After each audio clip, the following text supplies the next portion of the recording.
ना चले कि कोई ऐसा आंदोलन हो कि एजुकेशन मिनिस्टर को रिजिग्नेशन देना पड़ जाए, कहीं सरकारें बदल जाए। तो आने वाले दिनों में सरकार को इस बात से डर है को आज जितने भी शिक्षक हो या वहाँ के जो प्रिंसिपल हो, वो बर्सर हो, जो भी कोई लोग गए हैं वहाँ, वो सिर्फ पढ़ाने की मंशा से नहीं गया है। वो जो बिहार सरकार का जो 50 लाख रुपए कई वर्षों के बाद हम सभी तमाम शिक्षक, कर्मचारी और छात्र एक मंच पर एकजुट हुए हैं, तो बहुत ही काबिलियत की तारीफ है। और आज मैं यहाँ से एक शेर के माध्यम से अपनी बातों को रखना चाह रहे हैं कि जो सच है उसे सच कहने का साहस रखेंगे, जो सच है उसे सच कहने का साहस रखेंगे, अन्याय के खिलाफ हमेशा आवाज रखेंगे। आज आंदोलन है, कल बदलाव होगा, हमारे संघर्ष का जरूरत हिसाब होगा।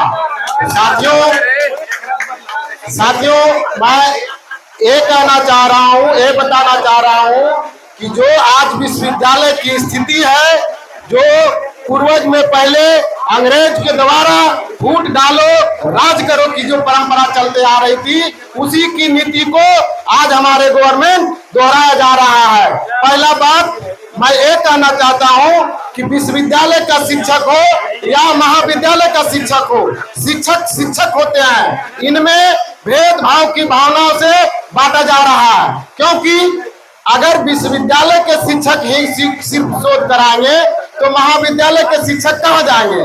आपको बांटने की कोशिश किया जा रहा है।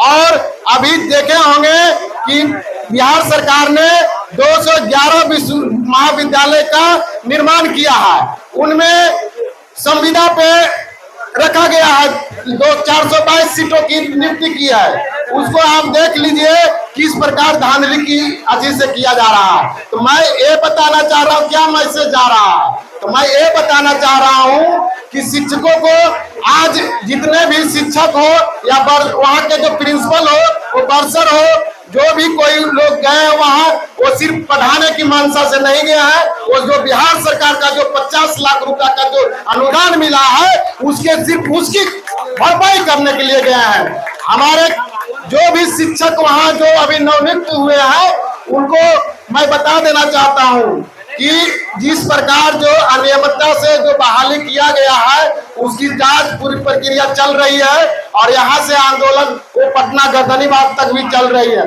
मैं भी उस वैकेंसी का भागीदारी था, लेकिन जिस प्रकार वहाँ अनियमितता से वहाँ रखा गया, अनियमितता से लिया गया है, उसके कारण मेरी नियुक्ति नहीं हुई है।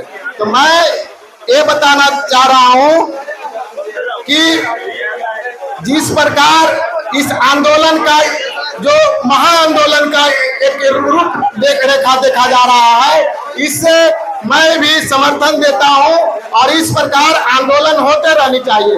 अगर आंदोलन नहीं होगी तो सरकार की कान जू नहीं भरेगी। तो एक अच्छी पहल है, इससे सरकार की ओर मैसेज आता है कि हमारे शिक्षक, कर्मचारी और छात्र जागे हुए हैं। धन्यवाद।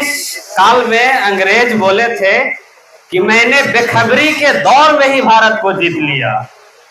मतलब मुझे खबर नहीं थी, मेरे पास कोई योजना, कोई प्लानिंग नहीं थी। मुझे लगा कि भारत ऐसे पड़ा हुआ है और इसे जीत लेते हैं, इस पर शासन करते हैं। सरकार की रणनीतियां भी इसी दिशा और दशा में काम कर रही है। यदि आप जेएनजी का प्रोटेस्ट देखें और उसका जो सफलता रूप देखें, तो आपको पता चलेगा कि कहीं ना कहीं जो ये गवर्नमेंट है, ये जो सरकारें हैं, ये कॉलेजेस में अलग अलग क्षेत्रों में जेएनजी को होल्ड करना चाहती है, वो रोकना चाहती है कि वो मुख्यालय तक ना पहुंचे, उसका एक धारा ना बन जाए, विद्यार्थी एक फ्लो में ना चले कि कोई ऐसा आंदोलन हो कि एजुकेशन मिनिस्टर को रिजिग्नेशन देना पड़ जाए, कहीं सरकारें बदल जाए। तो आने वाले दिनों में सरकार को इस बात से डर है, इसलिए एजुकेशन, हायर एजुकेशन इंस्टीट्यूशन को और उनसे तमाम जुड़ी हुई संस्थाओं को बैन करना चाहती है, उसे अपंगु बनाना चाहती है, उसे कमजोर करना चाहती है। धन्यवाद।